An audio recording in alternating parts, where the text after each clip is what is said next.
Russell's viper বা পদ্মবোরা একটি ভয়ানক এবং বিষধর সাপ। দেখতে অনেকটা অজগর সাপের মতো। এখানেও যেটি দেখতে পাচ্ছেন এটি কিন্তু অজগর সাপ। এই অজগর সাপের মতো দেখতে রাসেলস ভাইপার সাপটি আপনি দেখবেন কুণ্ডলী আকারে পেঁচিয়ে কোনো একটা স্থানে অবস্থান করছে। এই সাপের দেখা মিলছে জমি, ঝোপ, বন, জঙ্গল, এমনকি বাসগৃহেও। গত ১.৫ মাসে এই সাপের কামড়ে অন্তত অনেক মানুষের মৃত্যু হয়েছে সারা বাংলাদেশে। এই সাপ ডিম দেয় না, তাই ডিম থেকে বাচ্চা ফোটানোর কোনো প্রশ্নও আসে না। তবে এই সাপ অনেকগুলো বাচ্চা প্রসব করে।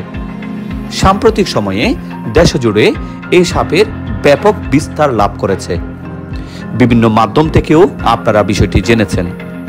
অনেক সময় অনেককে দেখা যায় এভাবে সাপ নিয়ে খেলা করতে।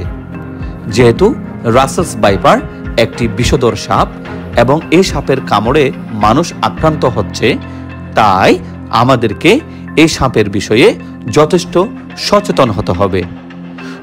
যে কোনো বিষধর সাপ নয়, যে কোনো সাপ যদি আপনাকে কাটে অবশ্যই বন্ড বৈদ্য, ফকির, পূজার কাছে যাবেন না।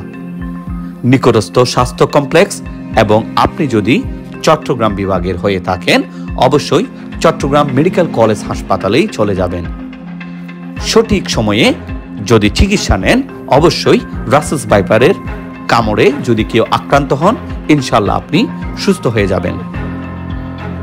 ভিডিওটি শেয়ার করার অর্থ হচ্ছে যে আমরা সবাই মিলে আসুন সাপ সম্পর্কে সচেতন হই এবং বাচ্চাদেরকে যেখানে সেখানে বিশেষ করে বন জঙ্গলে যেন আমরা ঘুরতে ফিরতে না দিই এবং বসতঘরের সব স্থানে আমরা যেন নজরদারি করি। ভিডিওটি জনস্বার্থে শেয়ার করবেন এমনটাই প্রত্যাশা।